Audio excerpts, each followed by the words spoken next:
Allah berkat kita mengkaji kitab ini dan dijadikan oleh Allah Subhanahu wa taala sebagai hamba-hamba yang dapat selalu ikut sunnah Nabi Muhammad sallallahu alaihi wasallam. Amin ya rabbal alamin. Pertama-tama saya mohon maaf karena keterlambatan. Lupa kalau ada acara haul Habib Ahmad Al-Bahar masih keluarga soalnya baru saya tinggalkan daerah. Hari ini di PT kemarin rutinan ini jelasan Jufri. Oh, Habib Ahmad. Kemarin dia Al Jufri ya. Sama juga sepupu. Ada baru diingatkan tadi. Oh, asik. Ini hadir sebentar. Mohon maaf sebesar-besarnya. Alhamdulillah masih dapat sempat untuk hadir di tempat ini. Insyaallah menjadi keberkahan bagi kita semua. Amin ya rabbal alamin. Alhamdulillah kita sekarang akan melanjutkan kajian kita. Kemarin kita masih membahas tentang sunnah-sunnah atau tata cara seseorang di dalam melaksanakan wudu. Tadi kemarin kita sudah menyinggung tentang siwak. Kita akan sedikit mengulangi dan mungkin ada sedikit tambahan lagi. Yang mana kalau kita lihat bahwasanya siwak ini merupakan satu hal atau satu sunnahnya Nabi Muhammad SAW yang dapat menghasilkan pahala melimpah di sisi Allah Ta'ala. Kalau kita lihat ini merupakan barang yang remeh, kecil, ya kan? Suatu barang yang kelihatannya kecil, harganya murah, akan tetapi ini merupakan suatu hal yang paling dibenci oleh setan. Suatu hal yang paling dibenci oleh setan. Bahkan saking dianjurkannya setiap orang untuk memakai siwak sampai Rasulullah bersabda, "Laula asyqa 'ala ummati la amartuhum bis-siwaki 'inda kulli shalatin." Seandainya aku tidak memberatkan umatku, aku akan memerintahkan kepada mereka untuk bersiwak setiap kali melaksanakan sholat. Saking dianjurkannya oleh Rasulullah sallallahu alaihi wasallam. Dan beliau selalu mempraktekkan segala sesuatu yang baik-baik itu kita disunahkan untuk bersiwak. Nah, di sini ketika berwudu, lantas apa sih manfaat orang bersiwak? Manfaatnya itu sangatlah banyak. Kalau dalam suatu hadis Rasulullah bersabda, "Fa inna madharatun lil fam wa mardhatun lirrah." Siwak itu dapat membersihkan gigi, ya kan? Membersihkan mulut. Selain itu juga siwak itu dapat menarik akan ridhonya Allah Ta'ala. Kalau kita ingin menjadi hamba-hamba yang diridhoi oleh Allah, kita memakai siwak. Akan tapi ulama banyak mengatakan dan sumbernya juga daripada Nabi Muhammad SAW, yang mana fawaid siwak atau faedahnya siwak antaranya yang pertama, selain membersihkan, yang pertama sesuai dengan apa yang dianjurkan oleh Rasulullah, yaitu membersihkan gigi dan juga membersihkan mulut. Kemudian yang kedua, menarik akan ridhonya Allah Ta'ala. Kemudian yang ketiga, marhabatun lil adu. Siwak ini dapat menjadikan rasa takut bagi musuh-musuh kita. Bahkan ada suatu cerita ketika umat Islam berperang. Umat Islam berperang pada zaman Rasulullah SAW dengan para kaum kafir Quraisy. Mereka itu sebelum melaksanakan peperangan mereka pakai siwak. Ketika mereka pakai siwak, akhirnya musuhnya melihat, hebat ya orang Islam. Kayu aja dimakan, kata musuh-musuhnya. Kayu aja dimakan, apalagi kita. Akhirnya mereka takut. Jadi menyimpulkan bahwasanya orang yang pakai siwak itu akan diberikan kewibawaan oleh Allah Subhanahu wa taala dalam jadi diri. Sehingga orang yang memandang orang yang selalu pakai siwak, dia akan memandang, oh orang ini wibawanya tinggi, oh orang ini wibawanya top, oh orang ini penuh dengan kewibawaan dalam diri. Jadi seakan-akan jiwa raga kita itu kalau dilihat, oh wongnya rapi, wongnya genah, wongnya apik, padahal dorongan terus.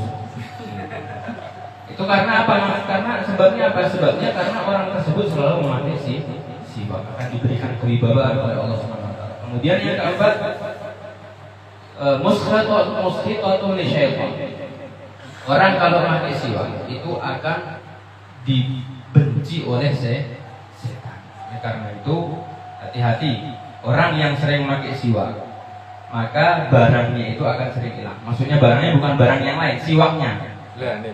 Siwaknya itu sering hilang. Kalau nggak hilang, lupa itu aku lali. Subhanallah. Alhamdulillah dapat siwak. Orang kalau pakai siwak itu biasanya siwaknya sering lupa, sering hilang, sering ketinggalan. Kenapa? Karena setan itu paling benci orang pakai siwak. Kenapa kok setan bisa bencinya? Nanti disebutkan ini manfaat siwak yang setelahnya. Manfaat siwak yang setelahnya yaitu adalah melipat gandakan setiap amal ibadah kita, melipat gandakan pahala setiap amal ibadah kita, apapun itu, terutama sholat. Orang kalau pakai siwak ketika melaksanakan sholat, 1 kali sholat dia akan mendapatkan 70 kali lipat pahala. Kita sholat 2 rakaat, teman kita juga sholat 2 rakaat. Teman kita nggak pakai siwak, kita pakai siwak, dia dapat pahala 1, kita dapat pahala berapa? 70. Apalagi kalau kita melaksanakannya secara berjamaah. 70 kali lipat, dilipat gandakan lagi dengan pahala sholat berjamaah. Makanya ini merupakan suatu yang harus kita kerjakan. Kalau bisa kita tanamkan dalam diri kita, setiap kita beramal ibadah, kita mulai dengan bersiwak. Karena amal ibadah apapun kalau dimulai dengan bersiwak, itu akan dilipat gandakan pahalanya oleh Allah. Kemudian yang keenam, manfaat siwak yaitu majlabatun lil arzaq, dapat menarik rezeki. Orang kalau sering pakai siwak, insya Allah rezekinya dilancarkan oleh Allah. Pakai siwak, apalagi ini bagi siwak, insya Allah Mas Taufik ini rezekinya bakal dilancarkan oleh Allah. Amin Allahumma. Nah, orang pakai siwak, kalau dia selalu pakai siwak, istiqomah bersiwak, maka insya Allah rezekinya akan dilancarkan. Itu yang keberapa? Yang keenam. Kemudian yang ketujuh, orang yang selalu memakai siwak, di antara manfaatnya siwak itu dapat menyembuhkan sakit gigi. Orang kalau sakit gigi, dia selalu pakai siwak, tapi aja ditusuk-tusuk ya, tambah lorong. Dengan untungnya bolong, siwaknya ditusuk-tusuk kayak gitu. Akhirnya tambah lorong. Pakai siwak sesuai aja. Misalnya yang sakit di geram, ya sesuai siwak pakainya, jangan sampai ke gigi yang sakit, nggak usah. Sesuai seperti biasa, sesuai apa yang dianjurkan oleh Rasulullah SAW. Maka insya Allah sakit giginya itu akan hilang. Oleh karena itu banyak daripada ulama kalau mereka itu melakukan suatu ibadah, siwaknya ketinggalan di rumah, pulang dulu ke rumah.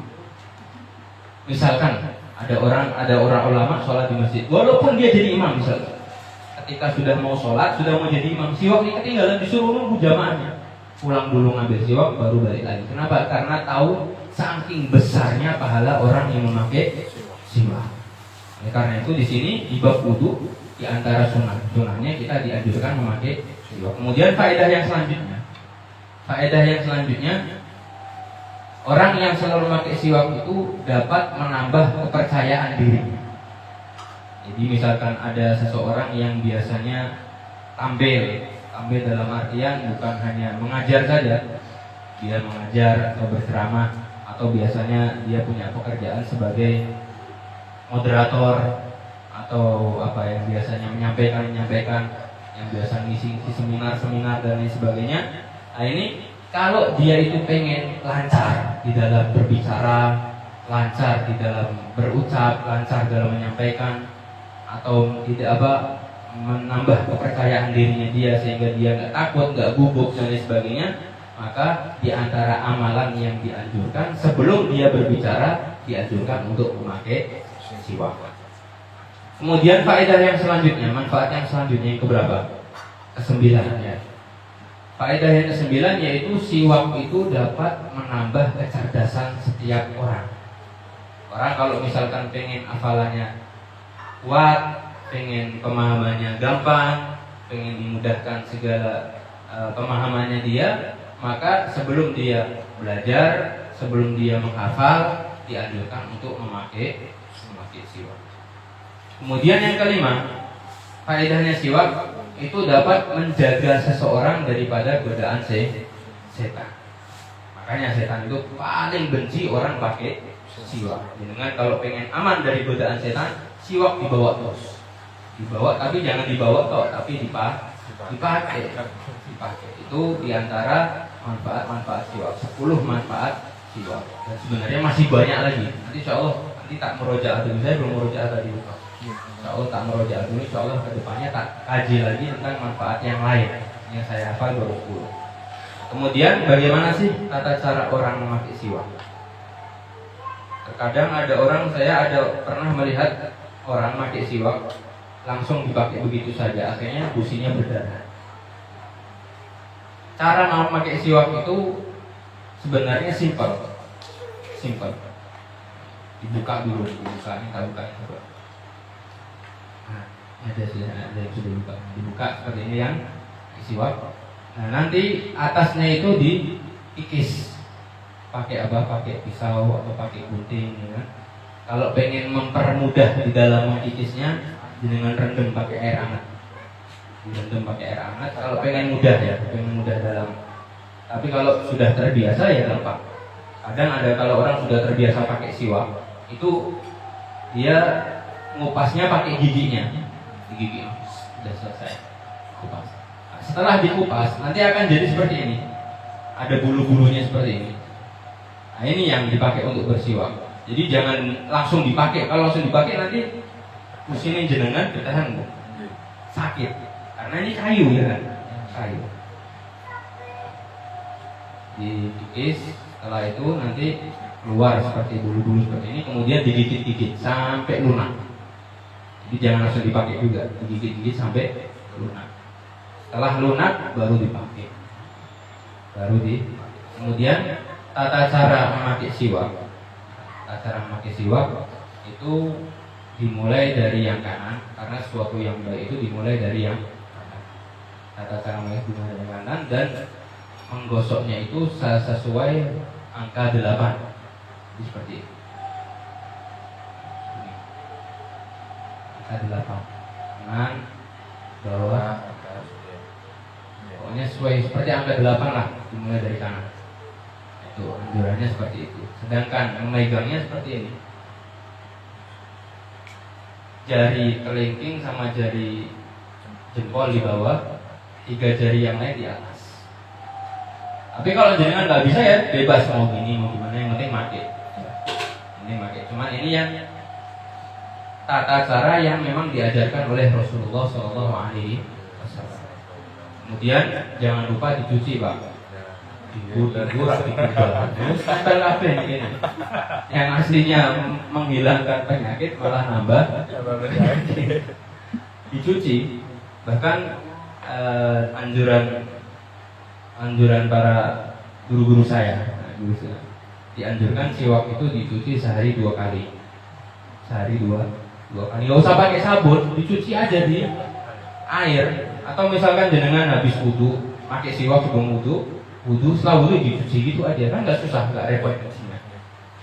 Kemudian kalau pengen lebih bersih lagi, setiap malam masukkan kulkas. Kalau pengen lebih bersih, itu anjuran guru-guru saya. Jangan zaman sekarang. Kalau zaman dulu nggak ada kulkas ya. Karena pengen lebih bersih lagi, setelah itu masukin ke air, nanti airnya masukin kulkas. Besok pagi diambil lagi. Kalau pengen lebih bersih, ini dibersihkan. Kemudian ada yang perlu diperhatikan, bahwasanya ukuran siwak itu juga ada yang dimakruhkan oleh Rasulullah SAW. Jadi ukuran siwak jangan sampai lebih kecil dari 4 jari. Panjangnya 4 jari. Kalau siwak kan orang pakai siwak biasanya, orang-orang hadrumut, orang para ulama pakai siwak itu mereka kalau sudah lama dipotong. Bukan ganti buang ganti baru, enggak. Dipotong, nanti dikikis lagi. Dipotong sampai kalau sudah ukurannya 4 jari baru dibuang. Karena kalau sudah ukuran 4 jari ini maka hukumnya makruh dipakai.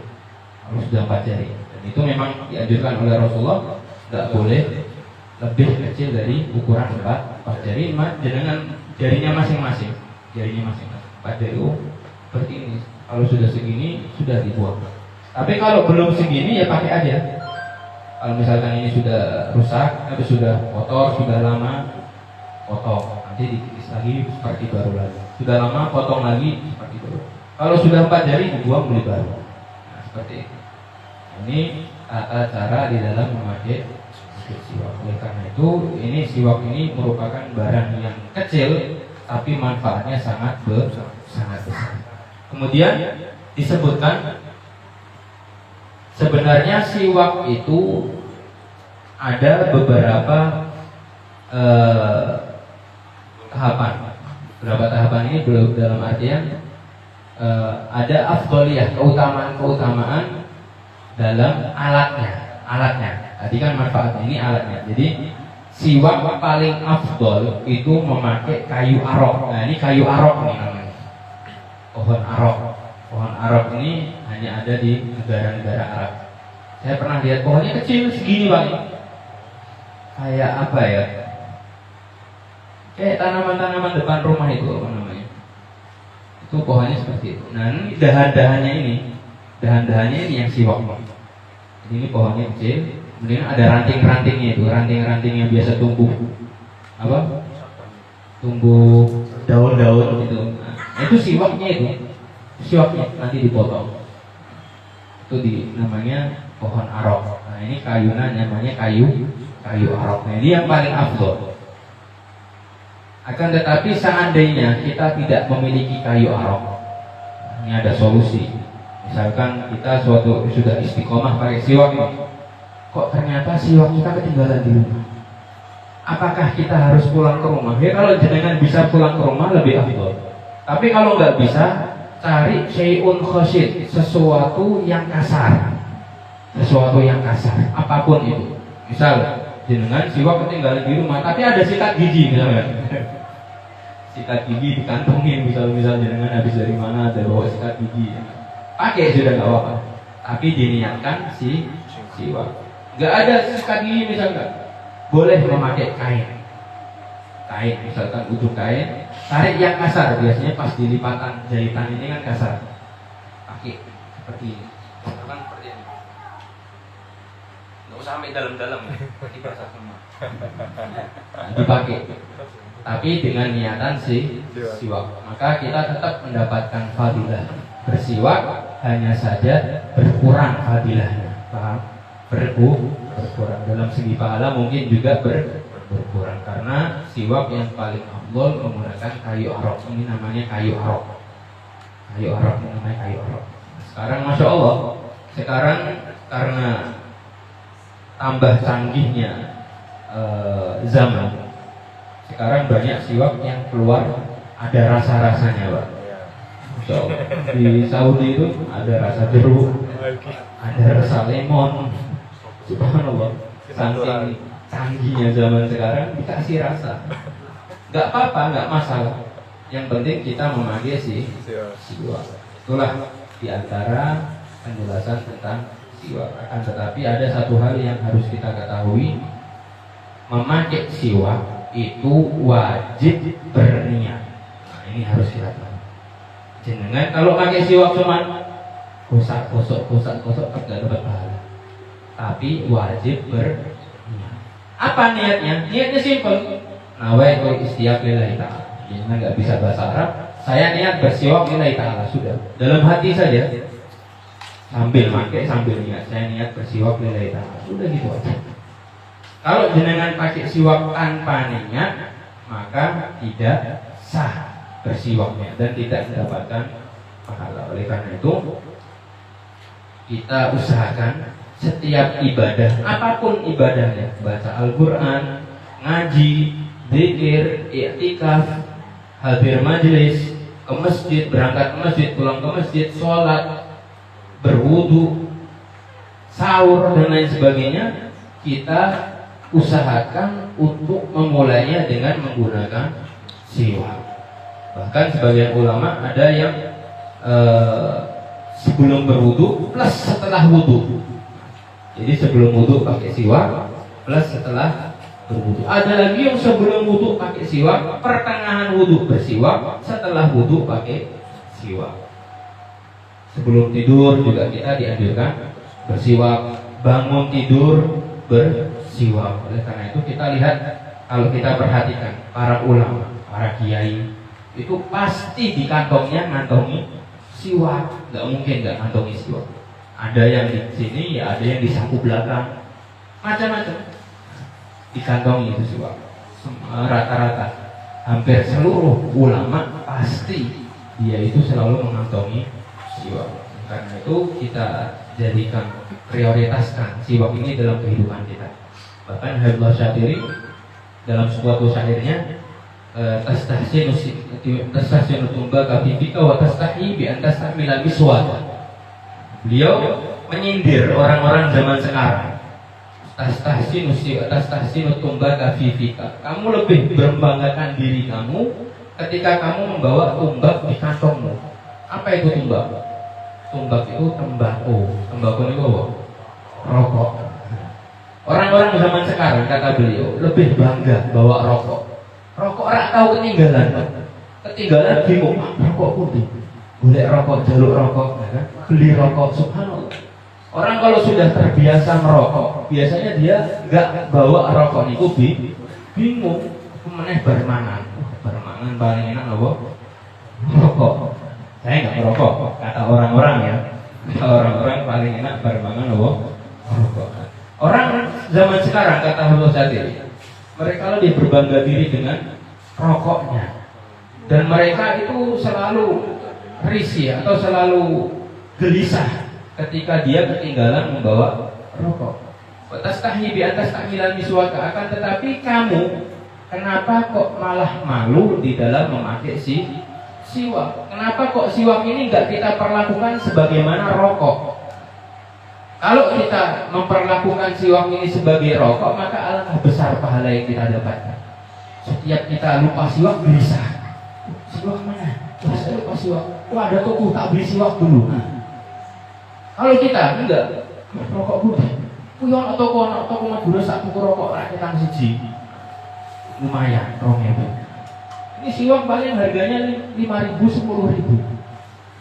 Tapi kalau kita ketinggalan siwak, kenapa kok kita nggak mau beli lagi, itu kenapa? Nah itu harus kita perhatikan. Itu kata Habibullah Syatiri seperti itu. Orang zaman sekarang mereka malah lebih berbangga dengan rokoknya daripada dengan siwaknya. Padahal ini manfaatnya sangat besar, pahalanya sangat besar insya Allah. Apapun yang kita lakukan dari amal ibadah, semuanya akan dilipat gandakan oleh Allah. Kita baca Al-Quran yang biasanya 1 huruf 1 kebaikan, yang kata Rasulullah alif lam mim itu bukan 1 huruf, tapi alif 1 huruf, lam 1 huruf, mim 1 huruf. Setiap 1 huruf itu ada 10 kebaikan. Kita baca alif lam mim 3 huruf, maka kita mendapatkan 30 kebaikan, 30 pahala plus diangkat 30 derajat. Itu kalau baca 1 ayat alif lam mim hanya 3 huruf saja. Tapi kalau kita pakai siwak bacanya, sebelum baca pakai siwak, maka 30 kali 70 berapa? Bayangkan. Itu akan dilipat gandakan. Semua ibadah itu akan dilipat gandakan 70 kali lipat oleh Allah Ta'ala. Kita puasa, pahala puasa berapa? Kita bersiwak ketika sahur, maka pahalanya akan dilipat gandakan lagi oleh Allah Ta'ala. Kita apapun itu, kita sholat, kita ngaji, kita zikir, kita hadir majelis, kita iktikaf, semuanya akan dilipat gandakan oleh Allah Ta'ala. Hari ini bahas siwak dulu ya. Allah manfaatnya. Kemudian apa lagi tadi? Mana ada satu hal yang harus kita ketahui daripada bersiwak. Nah, ketika orang berpuasa, misalkan kita sedang puasa wajib maupun puasa sunnah, apa hukumnya bersiwak? Ketika seseorang sedang berpuasa, apakah tetap disunahkan atau malah dihukumi makruh atau bahkan diharamkan? Kita harus tahu, ketika orang berpuasa, kan orang kalau bersiwak itu sunnah, kemudian sholat dianjurkan untuk memakai siwak. Bagaimana kalau kita sholat duhur pas dalam keadaan berpuasa? Kita sholat duha pas dalam keadaan berpuasa. Kita sholat asar pas dalam keadaan berpuasa, kita wudhu pas dalam keadaan berpuasa, apakah tetap disunahkan bersiwak? Nah, di sini ulama menyebutkan tetap disunahkan pakai siwak ila qabla zawal, sampai sebelum zawal atau ba'da zuhur. Oh, ba'da zuhur, setelah zuhur, setelah tergelincirnya matahari, ba'da zawal, bukan qabla zawal, ba'da zawal. Setelah tergelincirnya matahari baru dimakruhkan untuk menggunakan siwak. Tapi ada ulama lain yang berpendapat sampai asar. Sampai asar tetap disunahkan bersiwak, ba'da asar makruh. Setelah asar hukumnya makruh. Karena orang yang berpuasa semakin tidak sedap aroma bau mulutnya, semakin besar pahalanya di sisi Allah. Tapi ojo mentang-mentang ngono akhirnya ra tau singkatan. Wah, tambah mampu tambah pahalanya tambah gede. Jajal abangmu piye mampu nih? Abangmu mampu banget sih. Berarti makanya. Enggak, sorry. Tetap kita menjaga kebersihan kita. Karena innallaha thayyibun la yaqbalu illa thayyib. Sesungguhnya Allah itu Maha yang baik dan Allah tidak menerima kecuali yang baik. Baik, Allah itu suka yang baik-baik, yang bersih, yang baik, yang indah. Dan Allah minal iman. Kebersihan itu termasuk dari iman. Kita tetap jaga kebersihan.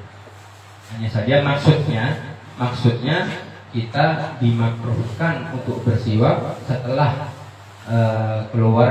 setelah tergelincirnya matahari atau setelah masuknya waktu zuhur. Karena apa? Karena agar tidak hilang aroma bau mulut kita. Kalau aroma bau mulutnya hilang, maka pahalanya berkurang. Karena itu hukum sikat gigi pun juga ikut dengan hukum siwak ketika berpuasa. Boleh kita sikat gigi ketika kita berpuasa, akan tetapi jangan sampai ada yang masuk ke dalam tenggorokan kita. Dengan sikatan ngelak sidik. Berarti hukumnya batal bahasa Inggris. Mau pakai odol, mau tidak pakai odol, tetap hukumnya ngikut siwak. Tapi kalau pakai odol, hukumnya makruh kata ulama. Ulama zaman sekarang ya, ulama modern mengatakan kalau pakai odol hukumnya makruh karena ada rasanya dan ditakutkan masuk ke dalam tenggorokan. Kalau masuk dengan dalam tenggorokan, walaupun tidak sengaja, aku lebih rasa sengaja, jenengan sikatannya sengaja ora. Nek jenengan turu terus ngerti-ngerti sikatan terus ono sing mlebu tapi baru ra batal. Tapi nek jenengan memang sengaja sikatan, nah, berarti masuknya walaupun tidak sengaja tetap membatalkan puasa. Itu definisi batal atau tidaknya seperti itu. Jadi kita harus tahu ketika orang berpuasa, kayaknya pernah dibahas ya di bab apa kemarin itu. Pokoknya kalau kita ingin tahu puasa itu batal atau tidak dengan kemasukan sesuatu, kita lihat pekerjaan kita. Apakah kita melakukannya dengan sengaja atau tidak? Kalau kita melakukannya dengan sengaja batal, seperti mandi. Jenengan adusnya sengaja orang sengaja. Jadi kalau misalkan ada air yang masuk ke dalam anggota tubuh kita, walaupun air itu masuknya tidak secara sengaja, tapi mandinya kita sengaja, itu dapat membatalkan puasa. Ini harus hati-hati. Kadang ada orang sekarang ora apa-apa ora sengaja. Pas adus kelebon ora apa-apa ora sengaja. Batal puasa. Kecuali kalau kita melakukannya sesuatu yang memang dianjurkan oleh syariat seperti mandi sunnah atau mandi wajib, kemudian tidak ada sedikit yang masuk ke dalam tubuh kita tanpa sengaja, baru itu tidak membatalkan puasa. Tapi kalau secara sengaja itu dapat membatalkan puasa. Oleh karena itu intinya kembali ke pembahasan yang sebelumnya, kita harus kita usahakan setiap amal ibadah yang kita kerjakan, baik itu sholat, baca Al-Quran, zikir, majelis, i'tikaf, puasa dan sebagainya, kita usahakan jangan sampai kita lupa untuk menggunakan siwak, karena ini dapat melipat gandakan pahala kita dan faedahnya, manfaatnya sangat banyak sekali. Misalkan kita sedang dalam kesulitan rezeki, kesulitan urusan dan lain sebagainya, usahakan terus pakai siwak setiap ibadah kita, insya Allah akan dibukakan oleh Allah Ta'ala. Karena ini adalah suatu yang ajaib. Barangnya kecil, barangnya murah, barangnya seakan-akan remeh, hanya sebatang kayu seperti ini, tapi manfaatnya sangat besar di sisi Allah Ta'ala. Dan kedokteran juga sudah membuktikan. Dalam ilmu kedokteran, banyak dokter yang sudah membedah siwak bahwasanya di dalam kayu arok ini terdapat bahan-bahan yang memang itu efektif untuk menyembuhkan penyakit gigi, sangat efektif. Makanya kita lihat orang yang suka bersiwak biasanya jarang sakit gigi. Buktikan, orang kalau suka pakai siwak dia jarang terkena sakit gigi, terutama dia pakainya sebelum tidur. Karena membersihkan gigi sebelum tidur itu sangat mujarab untuk membentengi gigi kita dari terkena penyakit gigi. Coba jenengan mulai sakit sebelum turungin turu sikatan plus pakai siwak. Insya Allah mujarab bakal tahu lorok itu. Insya Allah. Amin Allahumma. Oleh karena itu kita usahakan untuk selalu pakai siwak. Semoga kita diberikan istiqomah oleh Allah Ta'ala, diberikan semangat oleh Allah Ta'ala untuk dapat menggunakan siwak, untuk dapat beramal dengan amalan yang soleh, untuk dapat taat dan dalam meninggalkan maksiat pada Allah Subhanahu Wa Ta'ala. Semoga kita diridhoi oleh Allah, dirahmati oleh Allah, diampuni dosanya oleh Allah, dan diberikan kemuliaan oleh Allah, dirubah keadaan kita menjadi lebih baik oleh Allah Ta'ala, dilancarkan urusan kita, dimudahkan rezeki kita, dilunaskan hutang-hutang kita, disembuhkan penyakit kita, hajat-hajat kita dikabulkan oleh Allah Ta'ala, urusan kita dimudahkan oleh Allah, diberikan kesehatan kita, keluarga kita, anak dan istri kita, orang tua kita semua diberikan kesehatan oleh Allah. Dan semoga dengan hadirnya kita di majelis ini kita mendapatkan syafaat Nabi Muhammad SAW dan dapat menjadi orang-orang yang selalu berada di jalannya Nabi Muhammad, mengikuti sunnahnya Nabi Muhammad dan bergandengan terus dengan Nabi Muhammad. Dan semoga dengan mohon Allah Subhanahu Wa Ta'ala, semoga kita diberikan kesempatan untuk dapat bertemu, memandang wajahnya Nabi Muhammad di dunia sebelum di akhirat, dan mendapatkan syafaat serta meninggal dalam keadaan husnul khatimah. Amin ya rabbal alamin. Mungkin ini saja yang dapat kita kaji. Warahmatullahi wabarakatuh. Mohon maaf yang sebesar-besarnya. Wassalamualaikum.